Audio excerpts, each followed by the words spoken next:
Luciana, muy interesante la introducción porque con la discusión de la pobreza nos embarcamos efectivamente en determinar cuál era la pobreza en Argentina, se había efectivamente bajado, algo que de todas maneras está en discusión, renunció, quiero decir, Fernando Cerro al frente del INDEC y eso abre nuevamente una polémica sobre la rigurosidad, la veracidad o la representatividad de estos datos para la realidad argentina.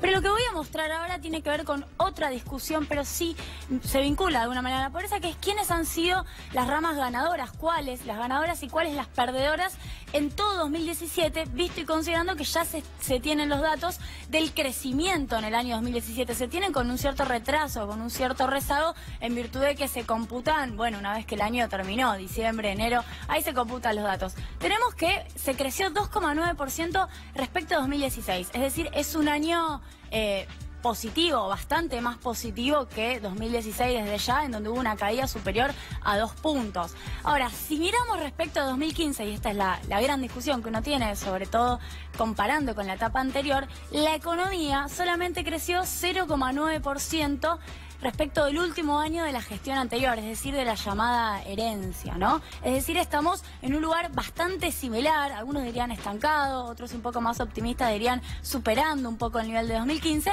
pero este es el lugar en el cual se encuentra la economía hoy a 2 años, ¿no? Tenemos 2016 de caída, tenemos 2017 de 2,9% de crecimiento. Pero lo que muchos economistas estamos empezando a mirar, y es lo que voy a mostrar en una segunda placa, es ¿por qué se creció 2,9%? ¿Cuáles son las ramas económicas que explican ese crecimiento? Porque venimos hablando de un proceso de desindustrialización, de una reprimarización de la economía argentina, de un retorno de la valorización financiera, y eso se expresa en los datos del INDEC.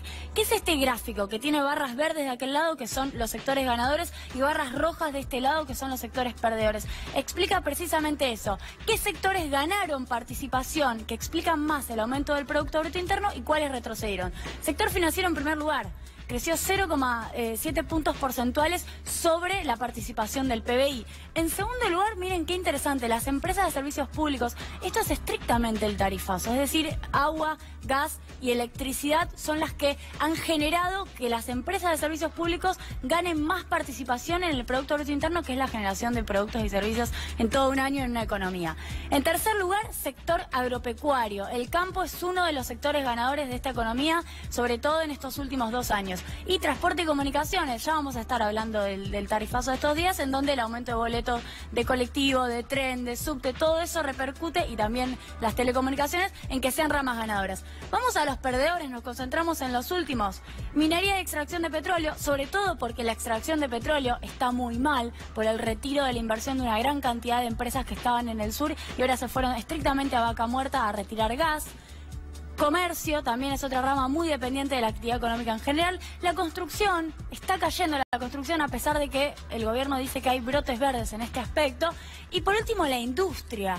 Una caída en la participación casi de 1,5 puntos porcentuales. ¿Qué es lo que quiero mostrar con esto? Que quizás suena abstracto, pero es sumamente relevante. Que la estructura económica argentina está sufriendo transformaciones muy importantes, similares a las que sufrió con la última dictadura militar del 76 y a las que se consolidaron con el inicio de la convertibilidad en la década de los 90. Vuelven a crecer sectores vinculados a los servicios, al agro y al sector financiero, y cae la industria y la construcción. Este es un país en donde la generación de empleo de calidad también retrocede muchos casilleros.